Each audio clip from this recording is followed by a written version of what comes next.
Hello and welcome to खेलोरामा।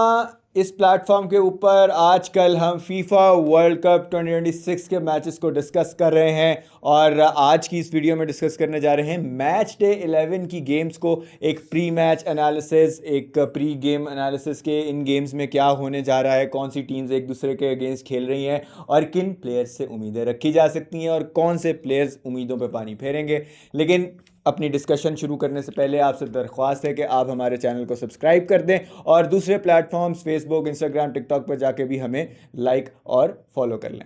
जी इब्ने हनीफ साहब, start करते हैं मैच डे 11 की गेम्स का एक प्री गेम एनालिसिस। और इंडिविजुअल गेम्स को डिस्कस करने से पहले एक नज़र सारे फिक्सचर्स पर डाल लेते हैं और फिर अपनी डिस्कशन का आगाज़ करते हैं। मैच डे 11 पे होने जा रहे हैं ग्रुप जी और ग्रुप एच के मैचेस। दोनों वो ग्रुप्स जिनमें कोई भी टीम अभी तक अपना मैच नहीं जीत पाई। ग्रुप जी में होने वाली गेम्स के अंदर मुकाबला होगा बेल्जियम और ईरान का, जबकि इजिप्ट और न्यूजीलैंड की टीम्स एक दूसरे के खिलाफ खेलेंगी। जबकि ग्रुप एच में, जो कि मैच डे 11 का पहला मैच भी इसी ग्रुप से होगा, वो है स्पेन और सऊदी अरेबिया के बीच में। स्पेन फीफा रैंकिंग्स में नंबर 2 पर है, जबकि सऊदी अरेबिया 61st नंबर पर है। और उसके बाद इसी ग्रुप में जो दूसरा मैच खेला जाएगा मैच डे 11 पर, वो होगा उरुग्वाय और काबो वर्दे के बीच में। तो सबसे पहले स्टार्ट करते हैं दिन के सबसे पहली गेम के साथ। वो है स्पेन और सऊदी अरेबिया के बीच में। स्पेन का पहला मैच और उसका रिजल्ट एक बहुत बड़ा शॉक था पूरी फुटबॉलिंग वर्ल्ड के लिए। कैसे देख रहे हैं आप इस गेम में? स्पेन क्या करेगा? क्या एक्सपेक्टेशंस रखी जा सकती हैं स्पेन से? एक्सपेक्टेशन रख के कोई फ़ायदा नहीं है, जो उन्होंने करना है वही होना है। देखिए, अच्छी टीम है स्पेन की और फेवरेट्स हैं, सेकंड नंबर पे आ रहे हैं favourites to win the world cup. लेकिन पता नहीं क्यों टीम तो 2014 में भी बुरी नहीं थी। तो क्या हुआ था आपको भी पता है, हमें भी पता है। और इस वर्ल्ड कप में भी, और जिस तरह का पहला मैच खेला है, मैं कहूँगा काबो वर्दे के कीपर को बहुत ज़्यादा क्रेडिट जाता है, वजीनिया को, जिस तरह से वो बचा गए उस मैच को। और एंड पे फिनिशिंग का बहुत बड़ा मसला है। ओयारज़ाबाल और आप दूसरा जो है फेरन टोरेस, आपके फेवरेट प्लेयर, जी जी। उन्होंने जिस तरह की फिनिशिंग पिछले मैच में किया, वो बहुत बड़ा इशू आएगा। फिर बार बार वही बात है कि यमाल कितने फिट हैं, उनके पूरा मैच नहीं खेले। या तो आप पूरा मैच खिला देते हैं यमाल को, फिर अगर वो फुली फिट थे तो फिर ही नहीं, आप लाए, आई थिंक फुली फिट हैं लेकिन मैच रेडी नहीं है अभी उस तरीके से, तो उन्होंने तो फिर लाते ही ना, कुछ मिनट्स खिलाने थे उन्हें। तो फिर रिस्क ना लेते मेरे नहीं, ख्याल क्योंकि में। लेकिन ये भी ज़रूरी है ना कि जब इंपॉर्टेंट मैचेस आए, अब फॉर एग्जांपल अब स्पेन के लिए प्रॉब्ली डू और डाई वाली सिचुएशन ऑलरेडी आ गई है, given that they want to top the group. अगर वो अवॉइड करना चाहते हैं एक बहुत difficult pathway to the final, I think उनके लिए ज़रूरी होगा कि वो ये मैच जीतें और अपना आखिरी मैच भी जीतें।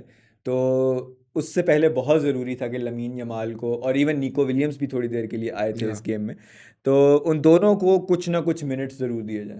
हाँ ठीक है, लेकिन मैं कहता हूँ फिर पूरा ही खिला देते, क्योंकि गोल चाहिए था और आपको नज़र आ रहा है कि आपका सेंटर फॉरवर्ड में बहुत बड़े इशू आ रहे हैं। तो देखना ये है कि आज कैसा खेलती है स्पेन, क्योंकि पिछले मैच में भी बेशक ये माल ना हो, बेशक कोई भी ना हो, फिर भी आप एक्सपेक्ट नहीं कर सकते कि आप काबो वर्दे जैसी टीम से आप बराबर करेंगे।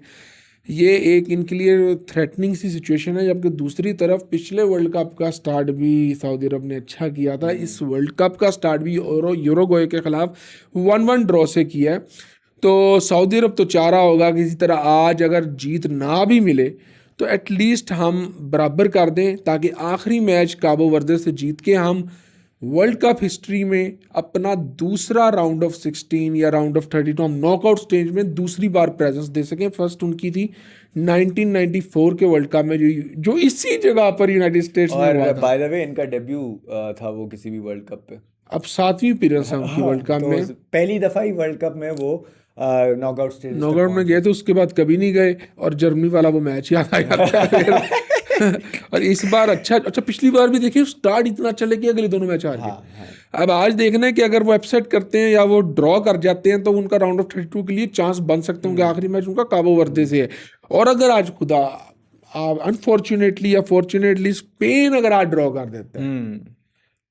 तो सर आखिरी में यूरुग्वे से है। हाँ जी, स्पेन फंस जाएगा। और क्योंकि स्पेन स्क्वाड काफ़ी हैवीली बार्सिलोना ओरिएंटेड है और हमारी कहीं ना कहीं हमदर्दियाँ रहती हैं हमेशा स्पेन के साथ।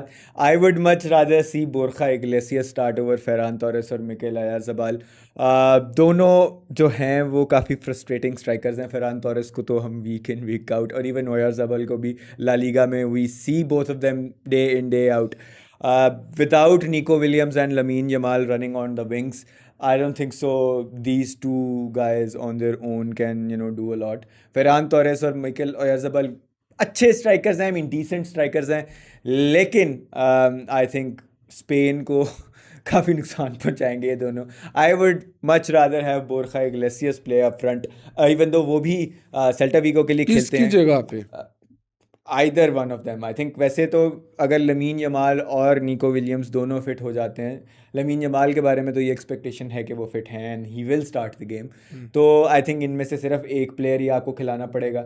आप गावी को सिर्फ अगेन विंग पे रख के एक्सपेरिमेंट कर सकते हैं, लेकिन इन दोनों को आप एक साथ ना खिलाएं। That's my suggestion for Luis de la Fuente, अगर वो ये देख रहे हैं तो।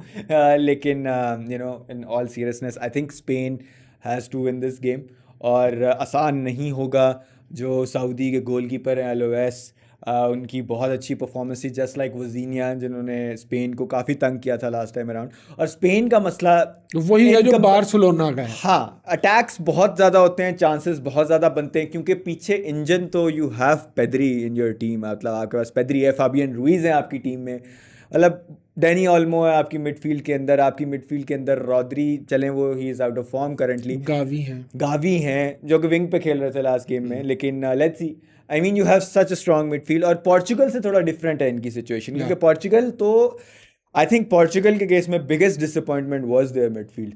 आप इससे शायद डिसएग्री करेंगे, वो मैं कर रहा हूँ लेकिन मेरा ख्याल है कि स्पेन के लिए अच्छा मुझे ना पोर्टुगल वाली, सॉरी काट रहा हूँ आपको, पोर्टुगल वाली बात में मुझे कहीं लगता है रोनाल्डो या मिडफील्ड से ज़्यादा उनकी जो मैनेजमेंट है, जिस तरह से खिला रहे हैं, वो सबसे बड़ा इशू जी, वो भी एक इशू है। और Roberto Martinez I think greatest of all time in terms of destroying golden generations. लेकिन बहरहाल आई थिंक जनरली इस मैच में अगेन एक्सपेक्टेशन यही होगी स्पेन जीतेगा। अब हम अगली गेम के बारे में बात करते हैं, जो कि ग्रुप जी की गेम है, बेल्जियम वर्सेस ईरान। दोनों टीम्स अपना पहला मैच ड्रॉ करके आ रही हैं इस गेम में। ईरान की हर गेम के ऊपर दुनिया भर के आईबॉल्स होंगे इस वर्ल्ड कप में, given the recent geopolitics of the world. और I think Iran performed well in their first game despite going down against New Zealand twice, they came back twice, 2-2 उन्होंने बराबर किया। और बेल्जियम भी अच्छा खेली इजिप्ट के अगेंस्ट, लेकिन जीत नहीं पाई। और I think Lukaku came of the bench, that created a lot of difference for Belgium. हो सकता है आज लुकाकू स्टार्ट भी करें, लेकिन लेट्स सी। आप इस मैच को किस तरीके से देखेंगे, दोनों टीम्स की प्रिपरेशन को, दोनों टीम्स से क्या एक्सपेक्टेशन की जा सकती है इस गेम के लिए? देखें, जिस तरह आपने कहा सबकी आई बॉल्स होंगी ईरान के ऊपर, और मेरे ख्याल में हम चाहेंगे कि आगे जाए, और एक हम वो जो कहते हैं वर्ल्ड वॉर 3 को जो आग मिले उस तरह का एक मैच हो और उसमें ईरान फाते हो। वैसे कोई पॉसिबिलिटी है इनके पास मिलने की, कोई परमिटेशन? हाँ, मेरे ख्याल में क्वार्टर फाइनल तक है। अगर ये अब चले जाते हैं आगे, कोई इस तरह की बन रही है जिस तरह पोर्टुगल और अर्जेंटीना की भी बन रही है ना, इनकी भी कुछ तरह की है। अच्छा। तो अपना दूसरे पे एक रहे, तीसरे पे उधर। घाना के फैंस थे, किस मुल्क के फैंस थे जिन्होंने क्राउड के बीच में खड़े होकर काला जादू शुरू कर दिया था? तो वैसे कोई 10-12 लोग बिठा के तो ये इस तरह के फिक्सचर्स दोनों मुल्कों के फिक्स करवाए जरा। तो ईरान ने पहला मैच अच्छा खेला है, बहुत अच्छा खेला है, लेकिन आई थिंक बेल्जियम बहुत अच्छी टीम है, वो उस तरह से परफॉर्म नहीं किया। एक तो हम ये भी देखते हैं कि इनकी ये गोल्डन जनरेशन नहीं है, बहुत अच्छी टीम है, बट अच्छा परफॉर्म नहीं उन्होंने किया। इजिप्ट भी बेहतर खेला उस मैच में, और अब इस मैच में भी वही सिचुएशन है जो स्पेन के लिए है कि बेल्जियम को अगर आगे जाना है तो बेल्जियम को परफॉर्म करना पड़ेगा, उनको जीतना पड़ेगा। अब देखना ये है कि कैसा करते हैं, क्योंकि ईरान कोशिश तो पूरी करेगा कि वो किसी तरह कुछ कर दे और दोबारा अपनी एक राउंड ऑफ 32 तक प्रेजेंस बनाए आफ्टर 98 आई थिंक। उसके बाद ईरान कभी नॉकआउट नहीं? I don't think so. खैर एनीवेज, इस मैच में आप बेल्जियम की टीम को अगर देखेंगे और लुकाकू और डी कैटलारे में से आपको सिलेक्शन करनी पड़े कि आप अप फ्रंट किसे खिलाएंगे, तो अगर आप रूडी गार्सिया की टोपी पहन के आज अपनी वो प्लानिंग कर रहे हैं, तो आप किसको खिलाएंगे? मुझे लगता है कि पहले अगर इस पहले मैच से पहले पूछा जाता तो मैं शायद लुकाकू के साथ ना जाता, लेकिन अभी शायद मैं लुकाकू के साथ जाऊं क्योंकि उनके आने के बाद ही मैच में जान पड़ी थी और एक गोल भी आया था बेल्जियम का और उन्होंने बेहतर शो किया था और एक चांस मिस ज़रूर किया, लेकिन चांसेस क्रिएट लुकाकू के आने के बाद ही हुए। मैं लुकाकू के साथ जाऊंगा। चलें, ठीक है जी, लेट्स सी कि ईरान कैसे परफॉर्म करता है और लेकिन बेल्जियम मेरे ख्याल में कर जाएगा। बेल्जियम कैसे बाउंस बैक करता है। Egypt is a stronger team than Iran, मेरा ये मानना है। बहुत बेहतर। आई थिंक लेकिन लेट्स सी, कुछ भी हो सकता है क्योंकि Iran as a nation I feel like बहुत पम्प्ड अप है at this moment in time. उनका मोरल एज अ नेशन बहुत हाई है, तो लेट्स सी। लेकिन जब आप एक नेशन को उसी दिन ग्राउंड पे लाके उनके साथ ज्यादती भी कर रहे हो तो ये भी एक मैटर करता है। और अब कोई नहीं बोलेगा, लेकिन कतर पे सब बोलते थे, अब कोई नहीं कहेगा कि ये हो रहा है वो हो रहा है ये वर्ल्ड कप फलाएं। कतर पे सब बोल रहे थे, जो सबसे अच्छा वर्ल्ड कप था एक तरह से। देखें, एक और रीज़न भी है कि मैं एक टीम के खिलाड़ियों को ज़्यादा पसंद नहीं करता। वो सबसे ज़्यादा बोल रहे थे जब कतर में वर्ल्ड कप हो लेकिन रहा देखिए था। वो उनके साथ आपकी नफरत की वजह ये नहीं कि और है, वो आप ना कहें। और स्पेसिफिकली एक खिलाड़ी जो कि बहुत बोल रहे थे कतर वर्ल्ड कप के टाइम पे, लेकिन खैर एनीवेज तो अंजाम उनको मिल गया था। जी, और आई वाज वेरी हैप्पी। अब हम बात कर लेते हैं मैच डे 11 के तीसरे गेम के बारे में, जो कि खेला जाएगा उरुग्वाय और काबो वर्दे के दरमियान। काबो वर्दे ने अपनी पहली गेम में पूरी फुटबॉलिंग वर्ल्ड को, बल्कि पूरी दुनिया को हैरान कर दिया against nation that is ranked second in the FIFA rankings, और एक ऐसी टीम जो पहली दफ़ा वर्ल्ड कप के लिए क्वालिफाई कर रही थी। उन्होंने ना सिर्फ स्पेन को टफ टाइम दिया बल्कि उनसे एक पॉइंट भी छीन लिया। और अब इस ग्रुप की सिचुएशन इस कदर इंटरेस्टिंग है कि ऑलमोस्ट मतलब दोनों टीम्स जो कि अंडरडॉग समझी जा रही थी, काबो वर्दे भी और सऊदी अरेबिया भी, वो भी अब इस ग्रुप को देख रही हैं और सोच रही हैं कि हम आगे जा सकते हैं। क्योंकि पहले राउंड ऑफ मैचेस में चारों टीम्स अपना मैच जीतने में, या दो बड़ी टीम्स अपना मैच जीतने में नाकाम रही। इस गेम को, इस मैचअप को कैसे देखेंगे आप? देखेंगे तो ऐसे ही कि आप सोचें काबो वर्दे जो डेब्यूटेंट है वो अगले राउंड में चली जाए, कुछ ऐसा हो जाए, हो भी सकता है। वो सीनिया पर बड़ा मैटर करेगा कि उनके कीपर कैसे हैं और काउंटर पे कोई गोल आ जाए, कुछ भी हो सकता है। लेकिन यूरुग्वे आई थिंक के कुछ बेहतर परफॉर्मेंस करेंगे इसमें। वो भी अपने थिंक टैंक के साथ बैठेंगे और सब कुछ जो गलतियां उन्होंने पहले मैच में की वो नहीं दोहराएंगे। होपफुली कि स्पेन और यूरुग्वे अपना ज़्यादा अच्छा मैचअप करेंगे इस जो राउंड ऑफ 2 है, जो दूसरा राउंड चल रहा है ग्रुप स्टेज का इसमें। लेकिन यूरुग्वे को फिर वही देखना पड़ेगा कि अपसेट ना हो जाए उनको। और काबो वर्दे तो इस वक्त तो इस तरह की टीम्स के लिए क्या ही हारना क्या ही जीतना, उनको तो यही बहुत बड़ी अचीवमेंट थी कि उन्होंने स्पेन से बराबर किया। अगर वो यूरुग्वे से भी कर जाए तो उनका आखिरी मैच सऊदी अरेबिया, और वहाँ रियलिस्टिक, हाइपर रियलिस्टिक चांस, जो कि हमने सऊदी अरेबिया की और स्पेन के मैच की डिस्कशन में भी आपने बात की थी। अगर आप सोचें कि सऊदी अरेबिया भी बराबर कर दे और काबो वर्दे भी, तो आखिरी मैच दोनों टीम्स के लिए वो तो एक्चुअली डू और डाई हो जाएगा। और स्पेन और यूरुग्वे का उनमें से एक टीम बाहर जा सकती है फिर इसी राउंड में।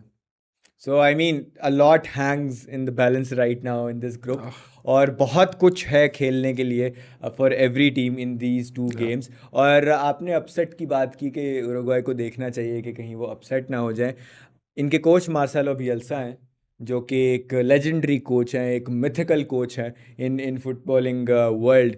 लेकिन 2002 के वर्ल्ड कप में मार्सेलो बिएल्सा वाज कोचिंग अर्जेंटीना, और अर्जेंटीना का इख्तिताम उस वर्ल्ड कप में कोई बहुत अच्छा नहीं हुआ था। स्टार्ट बड़ा अच्छा था, और पहला मैच नाइजीरिया से 1-0 जीते थे गैब्रियल बैटिस्टूटा के गोल पे।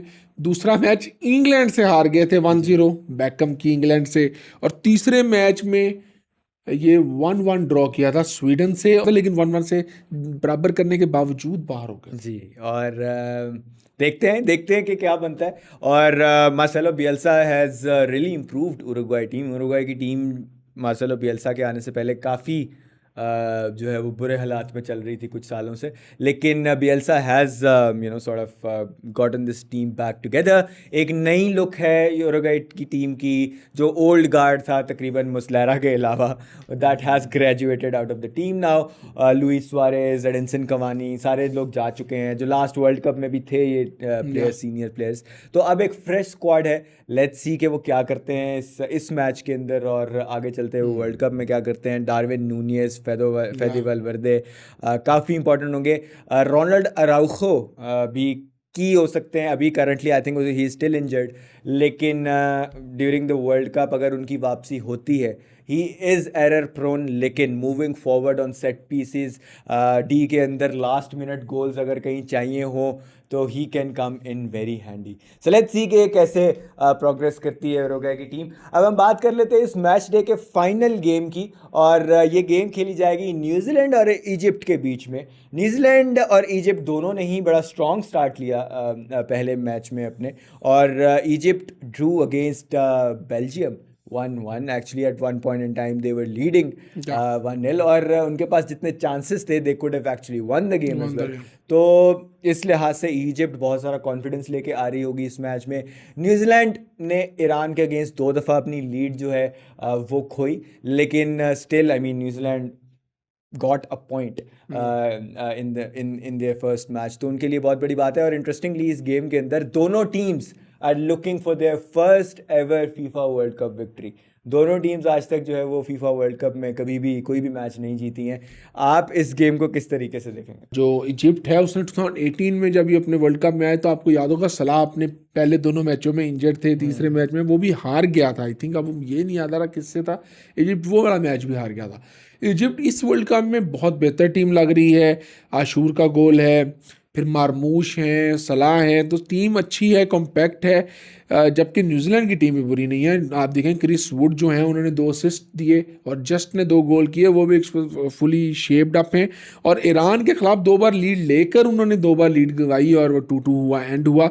जबकि जो दूसरी साइड पे इजिप्ट है, इजिप्ट ने बहुत अच्छा गेम खेली और जिस तरह आपने अभी बताया कि वो जीत सकते थे मैच, 1-0 जा रहे थे, लुकाकू के आने के बाद थोड़ा टेम्पो बदला और 1-1 हुआ। फिर भी मुझे लगता है कि इस मैच में इजिप्ट बहुत फेवरेट्स के तौर पे आएगा क्योंकि उन्होंने बड़ी टीम को टक्कर दिया और अच्छा शो ऑफ किया। तो मुझे लगता है कि इजिप्ट बहुत कॉन्फिडेंस से आएगा और बेहतर शो करेगा न्यूजीलैंड की निस्बत। और यानी आपका ख्याल ये है कि Egypt will record their first ever, ये मेरा पॉइंट पड़ा है इजिप्ट के साथ। ठीक है, चले जी, Egypt to secure first ever victory at the FIFA world Cup finals against New Zealand. देखते हैं अगर वो जीत जाते हैं अपना मैच तो बड़ा इंटरेस्टिंग हो जाएगा ये ग्रुप भी, क्योंकि अभी ईरान और इजिप्ट का मैच भी होना है। ईरान बेल्जियम के मैच का क्या रिजल्ट निकलता है, that will determine a lot of different things. और अगर किसी तरीके से Iran also gets a point against Belgium, तो that is going to make life very interesting for all the teams in this group. और इब्न हनीफ साहब, कोई स्पेशल बात जो रह गई हो अभी तक हमारी डिस्कशन में इस मैच डे के हवाले से, किसी टीम के हवाले से, किसी प्लेयर के हवाले से, जो कि आप नाजरीन तक पहुंचाना चाहें और जो ज़रूरी है करना? एक बड़ी इंपॉर्टेंट बात है जो मैं करना चाहूँगा जो कि अभी तक नहीं हुई, वो है प्रेडिक्शंस। अच्छा, चलें फिर हम प्रेडिक्शंस की तरफ जो है वो मूव करते हैं और रैपिड फायर एक जल्दी जल्दी इब्ने हनीफ साहब से प्रेडिक्शंस लेते हैं और साथ साथ मैं भी अपनी प्रेडिक्शंस देता जाऊंगा। तो चलिए शुरू करते हैं पहले मैच से, Spain versus Saudi Arabia. 2-1 Spain. I would go for 3-0 Spain. अगला मैच बेल्जियम वर्सेस ईरान। 1-1। 1-1। और अगला मैच है Cabo Verde versus Uruguay. 2-0 Uruguay. I would go 1-0 Uruguay. और last but not least New Zealand versus Egypt. 2-1 Egypt. I will go for 2-0 Egypt. और इसी के साथ जो है वो हम अपना pre game pre match analysis for match day 11 conclude करते हैं। आपको अगर हमारी वीडियो अच्छी लगी तो इस वीडियो को लाइक कीजिए। आपकी वीडियो लाइक करने से हमें बहुत सारा फ़ायदा होगा। हमारा कंटेंट जो है अगर आपको अच्छा लगता है तो वो और ज़्यादा लोग देखेंगे, और अगर और ज़्यादा लोग देखेंगे तो हम और ज़्यादा कंटेंट आपके लिए ला सकेंगे। हमें कमेंट्स करके अपनी आरा से भी ज़रूर आगाह कीजिए और हमें दूसरे प्लेटफॉर्म्स पे भी फॉलो कीजिए, इंस्टाग्राम, फेसबुक, टिकटॉक, हर जगह मौजूद हैं हम। हमारे पेजेस को फॉलो करें आप और हमारे कंटेंट को लाइक करें, शेयर कीजिए और अपना बेहद ख्याल रखें। आपसे मुलाकात होगी अगली वीडियो में और इस प्लेटफॉर्म के ऊपर हम इस पूरे टूर्नामेंट की डिस्कशंस कर रहे हैं और ये चलती रहेंगी जुलाई तक। तो stay tuned and take very good care of yourself and people around you. अल्लाह हाफिज़, अपना बहुत सारा ख्याल रखें।